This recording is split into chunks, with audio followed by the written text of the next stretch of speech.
Welcome, Bakerview Church, to our Good Friday service, and a special welcome to all our guests who are joining us for this as well. Good Friday is a special time of year. It's a special day. It's a day when we remember what Christ did for us, what Jesus did when he went to the cross and took our sin upon himself. He went through a lot. As I've been thinking about that, and you see me standing here outside overlooking the Matsqui Flats with Abbotsford in the background, much of what Jesus went through leading up to the events of his crucifixion was outside. And so I wanted to greet you from an outdoors beautiful location here close to our city. Throughout the course of this service, we're going to be moving through the events which get heavier and harder, eventually leading to Jesus' death. His death was a dark time, and a darkness that needed to come. But as it says in John 1:5, the darkness could not overcome the light. Jesus went through the dark, and the light emerged. As we go into this service and hear different people reading and reflecting on the different symbols that are part of the Good Friday story, I hope and pray that your own walk and your own faith will grow through this time. And I'd like to invite you to pray with me as we begin our time together. So Lord, thank you for this beautiful day outdoors, and thank you for all that you went through when you went to the cross for us. As we reflect together for these few moments, I pray that our hearts would be open to you and what you have for us, and that we would grow closer to you as a result of your great love for us shown to us on the cross. We pray this all in Jesus' wonderful name. Amen.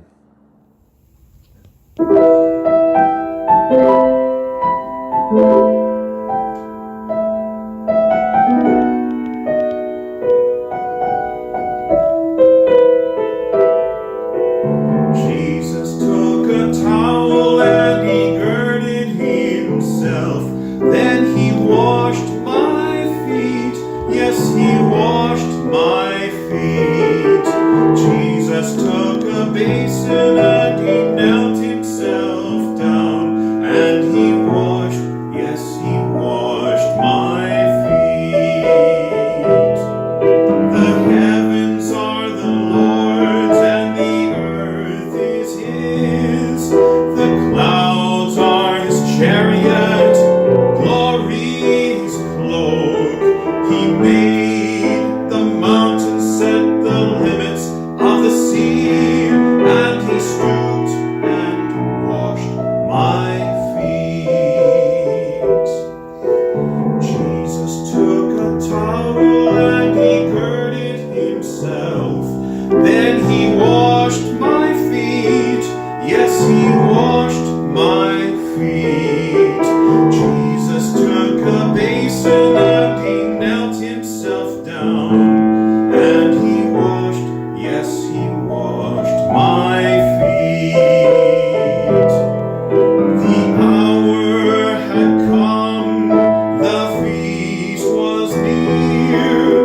Jesus loved his own, loved them to the end.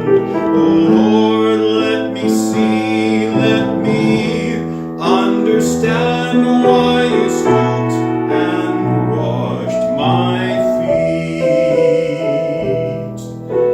Jesus took a towel and he girded himself. Then he washed my feet. Yes, he washed my feet. Jesus took a basin and he knelt himself down.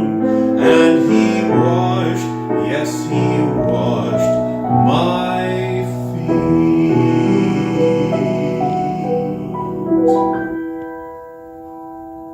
Hey kids. Hi. Thanks for saying hi. How you doing? Good. Good. Is this your couch? Yep. Yeah. Yeah, is it comfortable? Mm-hmm. Yeah. Do you spend a lot of time on it? Somehow. No, sometimes. So sometimes couches are better for some and not for others. Do you have a different kind of chair that you like to be in? I like to be in a reading nook. Because you love reading. Well, listen here. You're not going to be able to read this story, but I'm going to read it to you. And this is the story of Jesus with his disciples in the upper room, we sometimes call it, at the Last Supper. Okay. It was only 2 days until the Passover festival. The chief priests and leaders were more afraid of Jesus than ever, and they met to figure out how they might have him arrested and put to death. "We cannot harm him during the festival," they said, "for the people will riot." Then Judas, who was one of the apostles, went to the priests. "What will you give me if I help you capture Jesus?" he asked. They counted out 30 silver coins and gave them to Judas, and he began planning when to hand Jesus over to them. On the first day of Passover, it was the custom for Jews to celebrate with a special supper. "Go into Jerusalem," Jesus told Peter and John. "There you will meet a man carrying a pitcher of water. Tell him, 'The master says we are to keep Passover at your house.' Then he will show you a large room. You can prepare it for us." Peter and John found everything as Jesus had said they would, and they prepared the Passover meal. At sundown, Jesus came to the house with the other apostles. He knew this was his last supper with them on earth, and he wanted to tell the apostles many things. Before the meal began, Jesus tied a towel around his waist and filled a basin with water. Kneeling before each of the apostles, he washed their feet. When it was Peter's turn, and the apostle refused. "I will not let you wash my feet, Lord," he protested. "If I do not wash you, you are not a follower of mine," replied Jesus. "Then wash my feet and my hands and my face as well, Lord," Peter said. When Jesus had washed his apostles' feet, he sat down at the table. "Do you understand what I did?" he asked. "You call me master, which is right, for that is what I am. But I have acted as a servant to you, and you must act this way with one another. I have set an example for you to follow." The 12 apostles sat down at the table with Jesus. Suddenly he looked at them, his face filled with pain. "I tell you," he said, "one of you is going to hand me over to my enemies."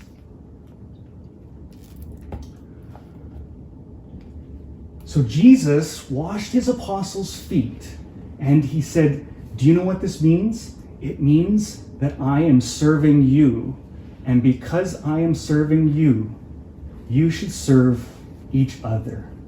Now, try to think of the people that you love the most. Obviously, that would be your mom or dad. That would be maybe a grandpa, grandma, or a best friend.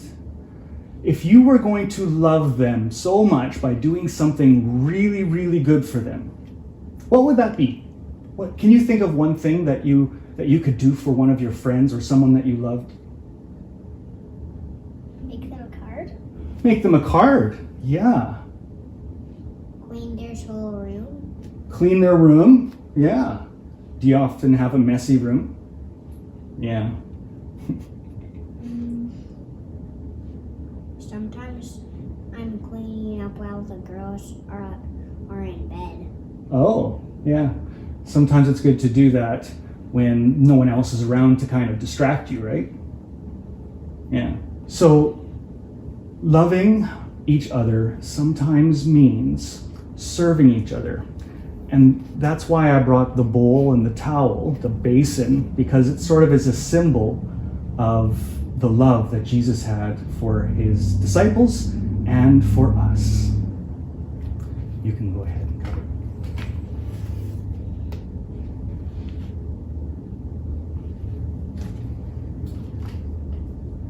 When Jesus was killed, his special way of loving people was snuffed out for 3 days.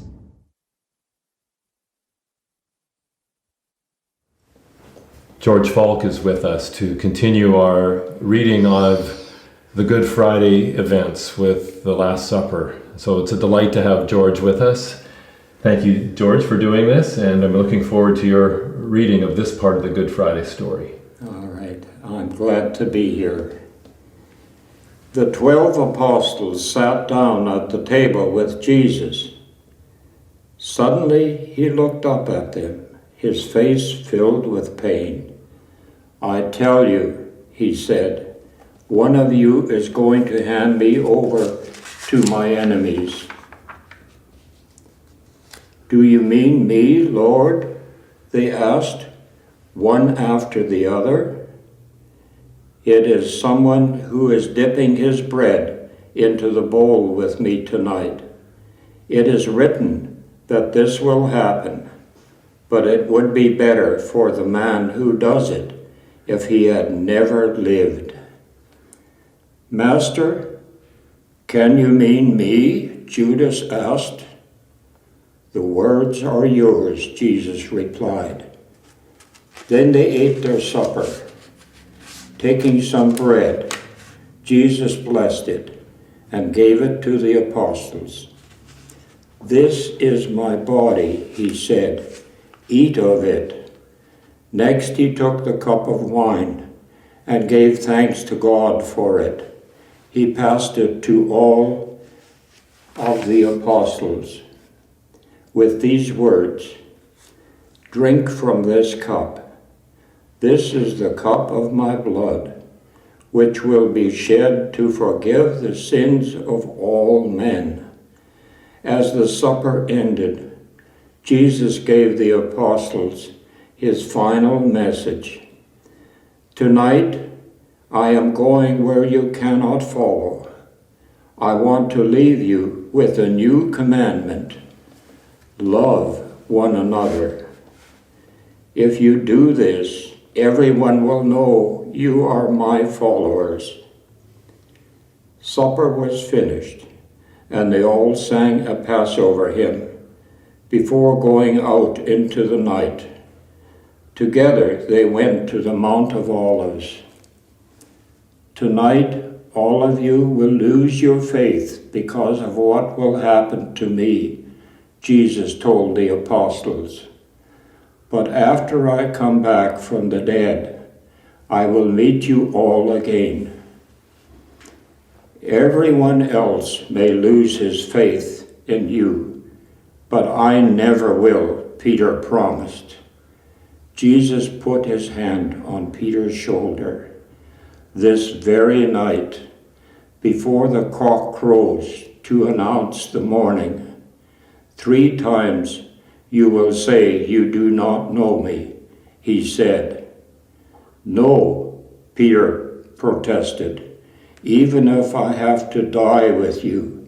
And all the apostles agreed with him.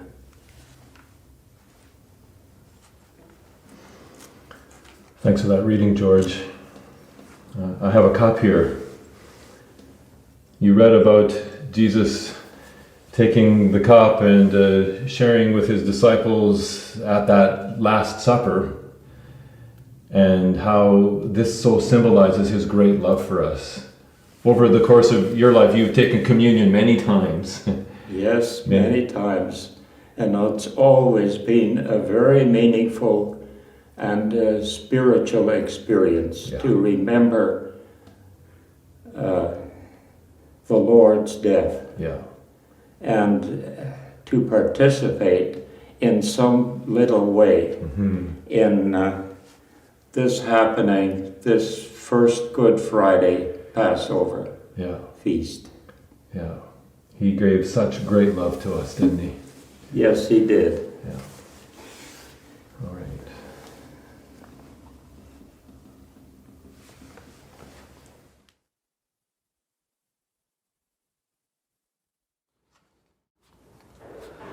Hi, Cassia. Hi, Weston. Hi. It is really good to have you with me today. Are you happy to be here? Yeah, are you doing well? Yep. Good. We're going to have a story time this morning, and we're going to be reading from this storybook for children. And this is the story of Jesus and his disciples in the garden where Jesus was praying, and when the soldiers arrested him. Yeah, that's exactly what happened. So we're going to read this story, and then we're going to have a little talk about that, okay? Okay, this is how it goes. Near the Mount of Olives, outside the walls of Jerusalem, was a garden called Gethsemane. Jesus and the apostles went there. "Sit here while I pray," he told them. He took only Peter, James, and John with him. Jesus seemed overcome with sadness. "My heart is ready to break," he said.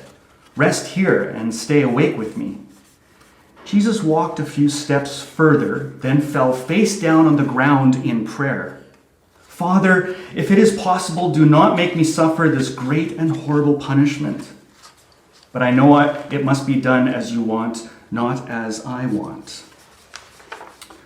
Great drops of sweat, like blood, rolled down Jesus' face. So hard did he pray. Near him, Peter, James, and John slept. "Are you asleep?" Jesus asked. "Could you not stay up this 1 hour with me?" Again, Jesus went off to pray, and coming back, found the 3 weary apostles asleep. After he prayed a 3rd time, he came over to Peter, James, and John and woke them. "Up! Up! The hour has come," he said. "I'm about to be handed over to my enemies." The 3 apostles struggled to their feet while the other apostles joined them. Storming up the road came a crowd, carrying torches and armed with clubs. With them was a group of Roman soldiers. At their head was Judas Iscariot, one of the 12 apostles. "The one I kiss is the man you want," Judas explained to the crowd. "Seize him and take him away." He then went up to where Jesus stood with the apostles. "Master," Jesus said, kissing Jesus. "Judas, my friend, do you do what you must?" Jesus said sadly. "But why turn me over to my enemies with a kiss?" The crowd rushed in on Jesus and grabbed him. Then Peter ran forward and pulled out his sword, striking off the ear of the chief priest's servant. "Put away your sword," Jesus ordered, and he healed the servant's ear. He turned to the frantic Peter. "If I needed help, I could ask my Father to help me. Would he not send bands of angels to save me?" he asked. "Must I not do what is written?" Jesus drew himself up straight and spoke to the crowd. "I am Jesus of Nazareth," he said proudly. "I am the man you want. But why do you come for me in the dark of night as if I were a dangerous thief? Every day I have preached openly in the temple. Why did you not arrest me there?" But the soldiers and the police led Jesus away as the frightened apostles fled into the night. Oh, what a story, hey? Yeah, can you imagine the sadness that Jesus had in his heart? Not only that he had to do this terrible thing by letting himself be arrested, but that there would be a group of people who were so angry and so upset with him that they would have to do that. Wouldn't that upset you if you knew that there were people who were angry at you? Yeah. Wouldn't it break your heart? Yeah. Yeah. And Peter, with his sword cutting off the ear of the servant, right? Did you notice that part of the story where Peter was kind of like trying to defend Jesus? Yeah. Sometimes we call that loyalty. Do you know what loyalty means? Well, how would you describe loyalty? Protecting someone? Protecting someone. Yeah, you love someone so much that you want to care for them, right? Yeah. Do you have any friends? Chloe? And would you call her like one of your best friends? Yeah. And do you think that you're a loyal friend to her? Yep. Yeah. So how do you think that you would express that loyalty to Chloe if she were in trouble? Like helping her? Helping her? Well, how would you help her? Like helping her get up again? Yeah, if she fell down or if she got pushed down or something like that. Yeah. This is the kind of thing we do when we love our friends, and then when bad things do happen, we have a certain kind of broken heart or a sadness, right? That broken heart kind of is represented with the red cardboard that you guys have in your hand. You each have a half of a heart. Mm-hmm. So if you want to put it down on the table, you can see how there's a heart and it's sort of broken, and that represents the sadness and the broken heart that Jesus had as well. When Jesus was killed, the special kind of way that he loved people was snuffed out for 3 days. So we represent that with a black cloth.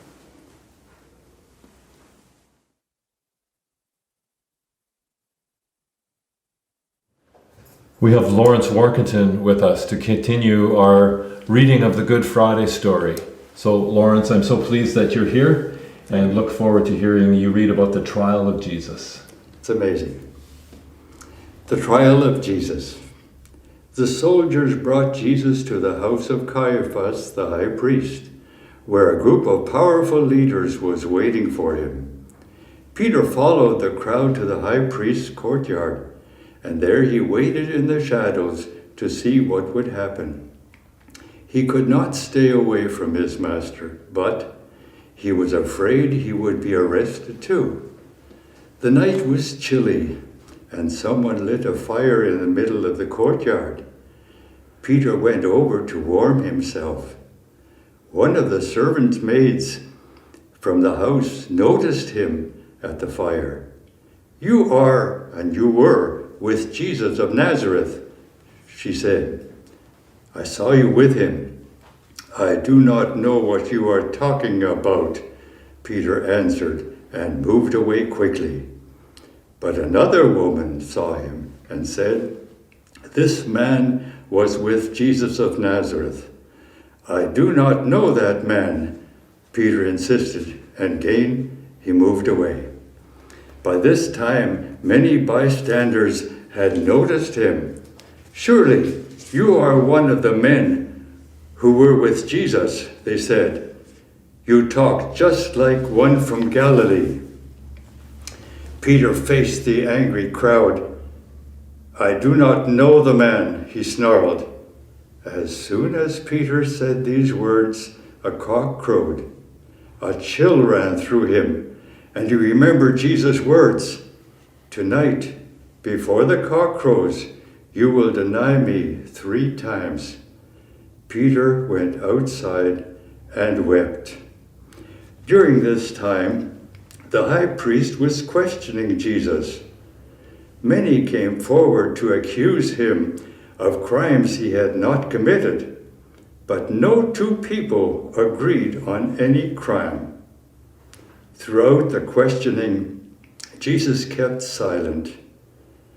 Finally, the high priest asked, "Are you the Messiah, the Son of God?"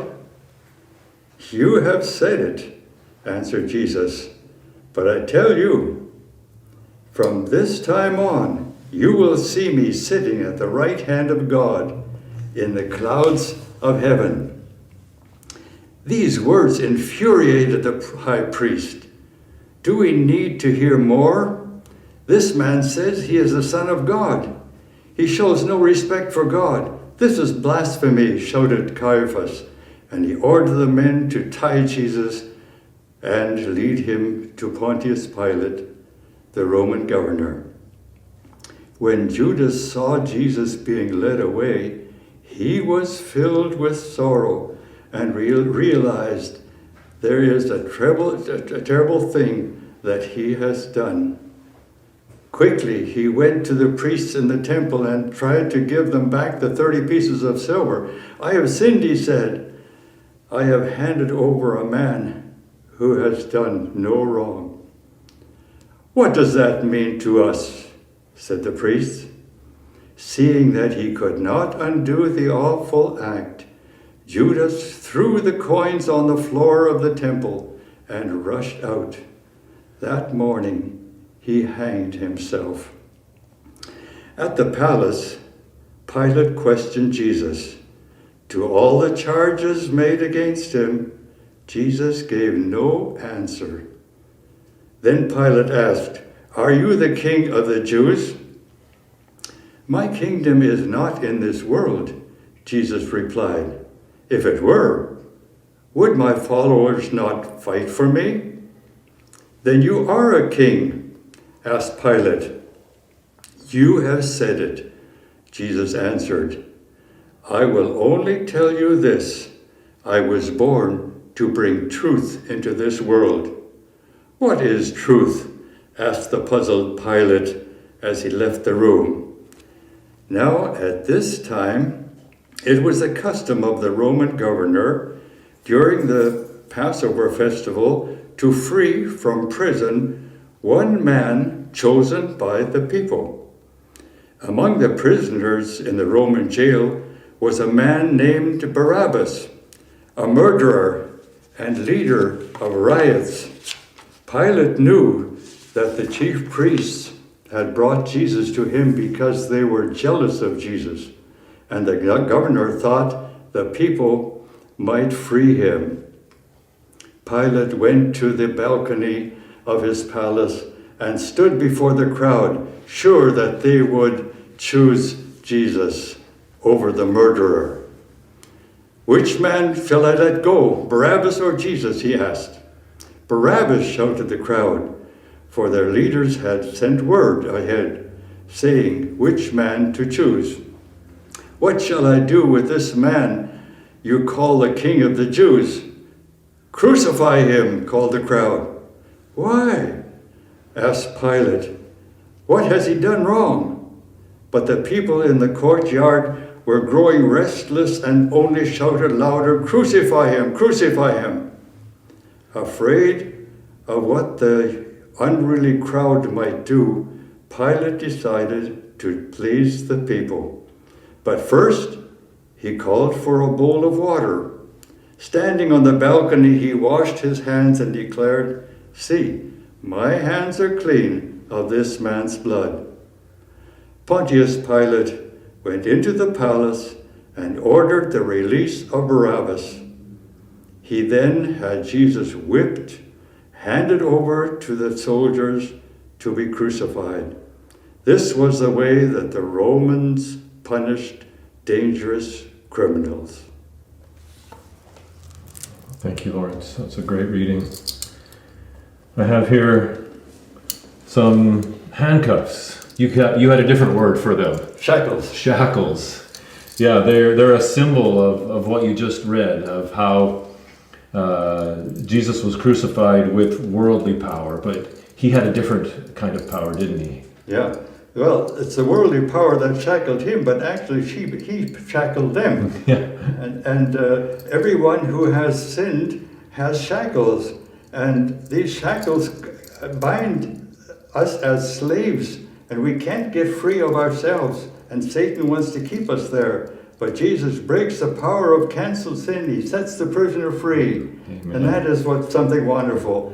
So that is the amazing thing. If you are not a child of God, you still wear these shackles. Come to Jesus, and he will free you from these shackles, and he will cleanse you from all your sin and make you to his child. God bless you. Amen.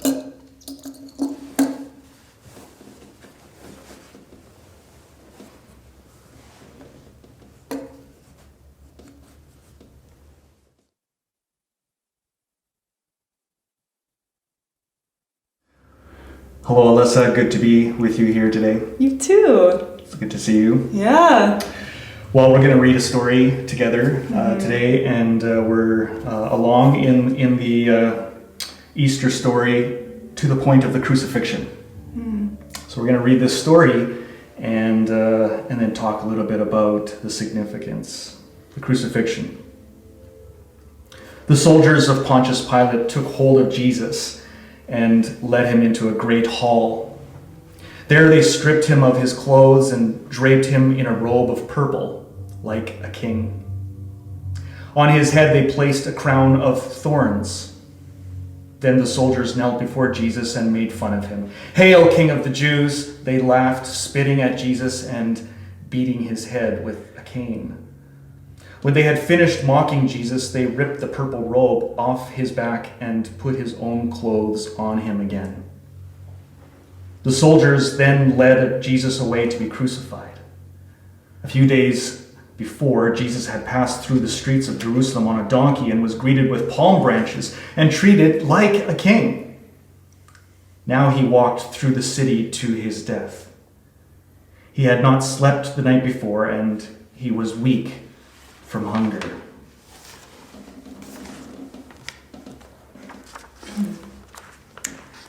Beaten and mocked, Jesus stumbled under the heavy wooden cross that he had to carry and fell on the rough cobblestones. In the crowd was a man called Simon from Cyrene, who was passing on his way from the country. The soldiers took hold of him and ordered him to carry the wooden cross on which Jesus would be crucified. Simon walked behind Jesus on his painful journey. Many people followed, and the women wept over Jesus' cruel punishment. "Do not weep for me, daughters of Jerusalem," Jesus said. "Weep for yourselves and your children, for evil days are coming." Now they reached the hill called Golgotha, or Place of the Skull. It was a lonely spot outside the city walls. Here the Romans brought the guilty to be crucified so all could see and be warned. With Jesus that day were two thieves. The soldiers offered Jesus a drugged drink to dull his pain, but after he took one sip, he refused to drink it. So the soldiers stretched Jesus out on the cross and nailed him to it by his hands and feet. Jesus lifted up his eyes and looked at the soldiers. "Father, forgive them, for they know not what they do," he said in a low voice. But the soldiers were busy rolling dice to see which one of them would take home Jesus' clothes and paid no attention. On either side of him, they crucified the two thieves. The soldiers raised the cross and stood it in the hole that was dug for it. Then they sat down to begin the death watch. Sometimes it took several hours, even days, for a person to die on the cross. Amazing, this moment of grace and forgiveness in the middle of this horrific story where Jesus is actually thinking about the forgiveness of the people who are in the very act of killing him.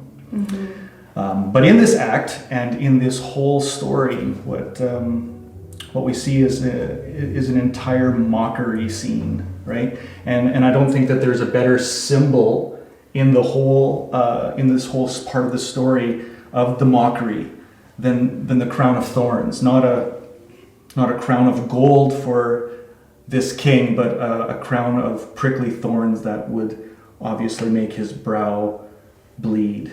Alyssa, what comes to mind for you when you hear and read this story and imagine this form of mockery?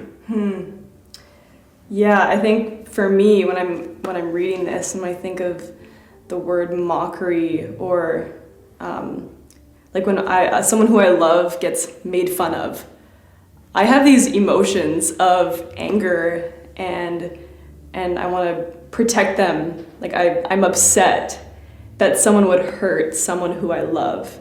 So yeah, it's hard, but I feel like I need to acknowledge that in this story, just those feelings, because they're very real. Yeah, and I think it's important in the Easter story for us to pause on this, what we call Good Friday. Not get ahead of ourselves, but to experience those very emotions and to sit with that just for a bit. Because when Jesus was killed, his special way of loving people was snuffed out for 3 days.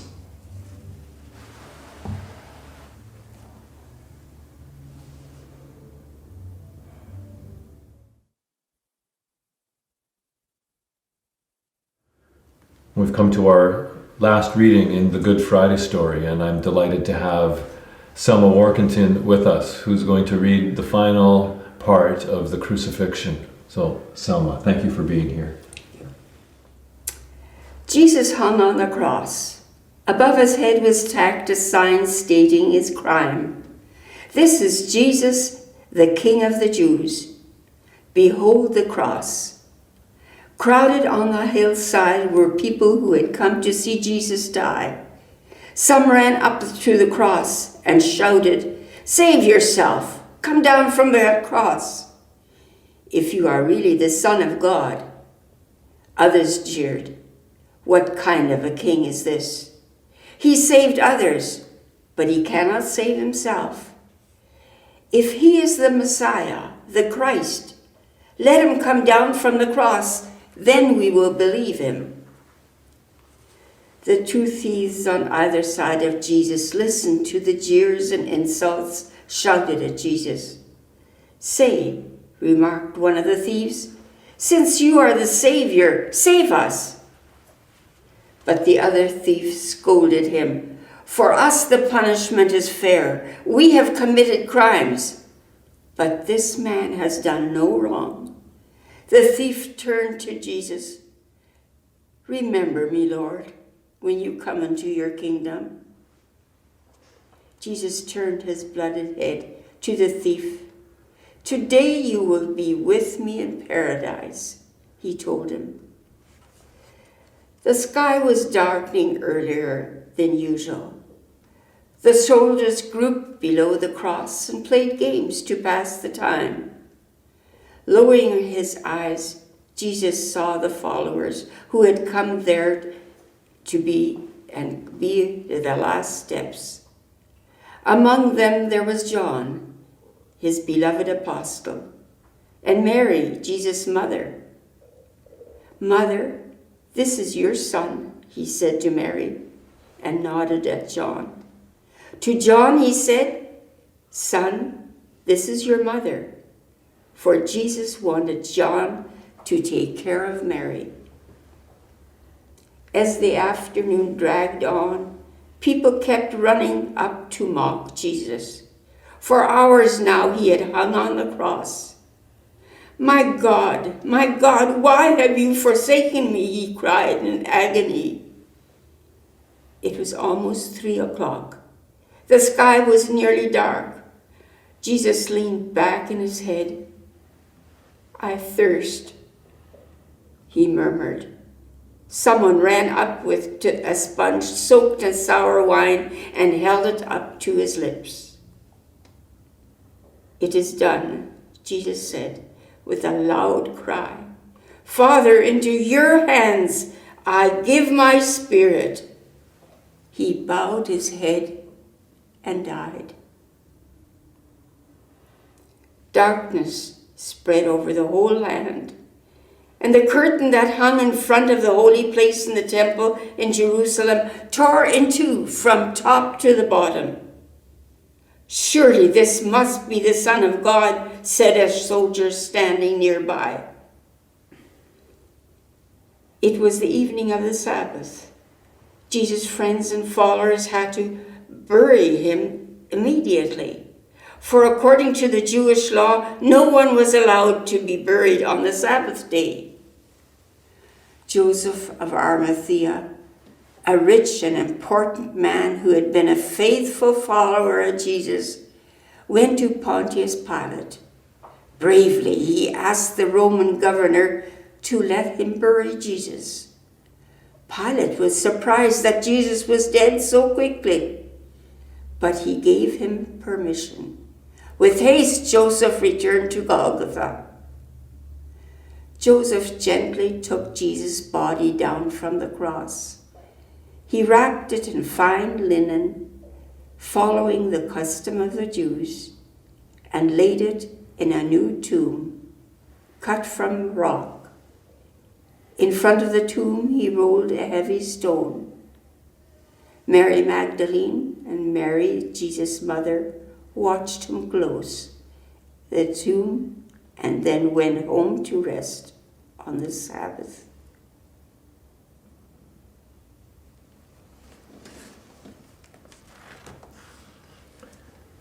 Thank you, Selma.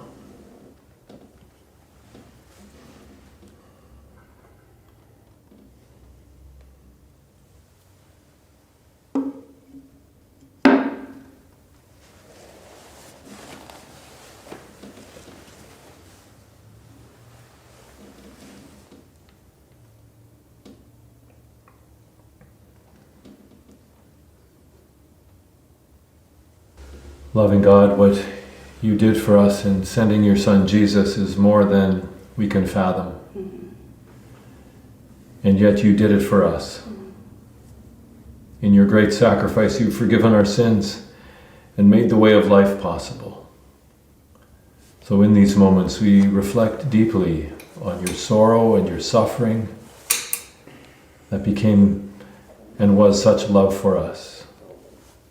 As we go through this Good Friday weekend, help us to ponder what you have done as we look forward to the coming days. Amen.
And when from death I'm free,